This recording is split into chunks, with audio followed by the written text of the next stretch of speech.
मृदा सबसे महत्वपूर्ण प्राकृतिक संसाधनों में से एक है।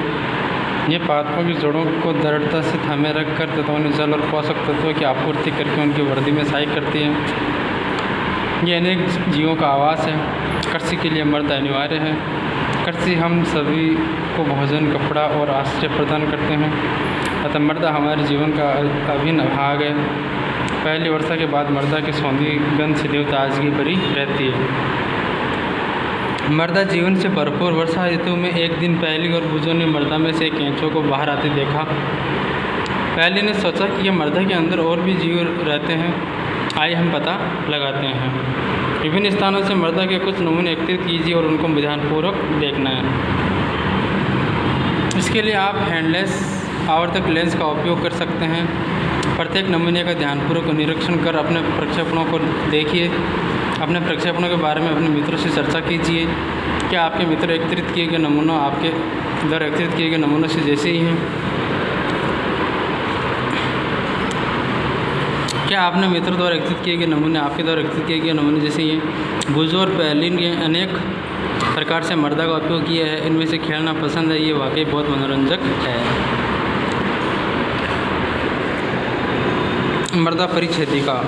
मृदा अनेक परतों की बनी होती है। जानने के लिए कि प्रत्येक किस प्रकार व्यवस्थित रहती है, आप निम्नलिखित क्रियाकलाप कर सकते हैं। थोड़ी सी मृदा लीजिए, ढेलों को अपने हाथों से तोड़कर उनका चूर्ण बना ले। अब 3/4 जल से भरा कांच का एक गिलास लीजिए और उनकी मुट्ठी भर मृदा मिला दीजिए।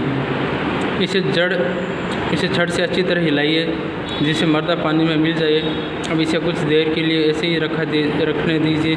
कुछ समय के बाद गिलास के पानी को देखिए और निम्नलिखित प्रश्न के उत्तर दीजिए। क्या आपको कांच के गिलास में विविध आमाप के कणों की परतें दिखाई देती है? इन परतों को दर्शाते हुए एक चित्र बना लीजिए। क्या जल में कुछ मृत तथा सड़ी गली परतियों के टुकड़े तथा जंतु अवशेष तैरते दिखाई दे रहे हैं? मृदा में उपस्थित सड़े गले जैव पदार्थ ह्यूमस कहलाते हैं। आप शायद जानते होंगे कि पवन, जल और जलवायु की क्रिया से शैलों के टूटने मृदा का निर्माण होता है। ये प्रक्रम अपक्ष कहलाता है, जिसका मृदा की प्रकृति उन शैलों पर निरंतर रहती है जिसका निर्माण हुआ है और ये वनस्पति किस्मों पर भी निर्भर करती है, इसे उगते हैं। मृदा की विभिन्न परतों से गुजरती हुई ऊर्ध्वकाट मृदा परिच्छेदिका कहलाती है। प्रत्येक परत स्पर्श, रंग वगैरह और रासायनिक संगठनों में भिन्न होती है। ये परतें संस्तर स्थितियाँ कहलाती है। हम सामान्य मृदा की सबसे ऊपरी परत को देखते हैं, नीचे वाली परतों को नहीं। यदि हम हाल ही में खोदी गई खाई के पार्श्व भाग को देखें तो हमें मृदा की भीतरी परतें भी दिखाई देती है। ऐसी स्थिति में हम उन स्थानों के मृदा परिच्छेदिका का प्रक्षेपण कर सकते हैं। मृदा परिच्छेदिका को कुएं की खुदाई करते समय, किसी इमारत की नींव खोदते समय भी देखा जा सकता है। इसे पहाड़ों पर, सड़कों के किनारे तो नदियों के खड़े किनारों पर भी देखा जा सकता है। सबसे ऊपर वाली संस्था स्थिति सामान्य गहरे रंग की होती है क्योंकि ह्यूमस और खनिजों से समृद्ध होती है। ह्यूमस मृदा को उर्वर बनाता है और पादपों को पोषण प्रदान करता है। यह परत सामान्यतः मुद्र, चंद्र और अधिक जल की धारणा करने वाली होती है। शीर्ष मृदा संस्तर स्थिति कहते हैं।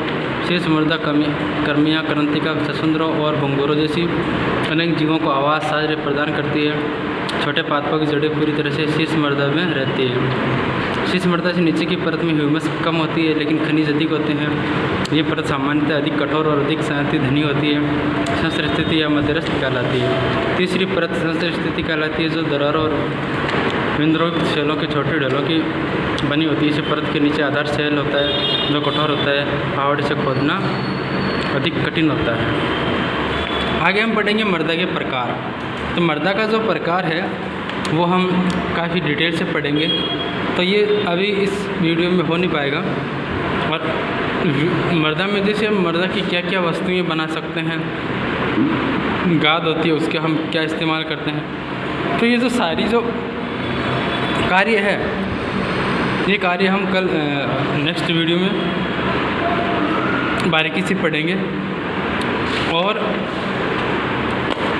पेपर आपके तैयार हो गए हैं, आपको पढ़ाई भी करनी है, टेस्ट भी आ गए हैं, ठीक है। और आगे आप याद भी करते रहिए साथ साथ में।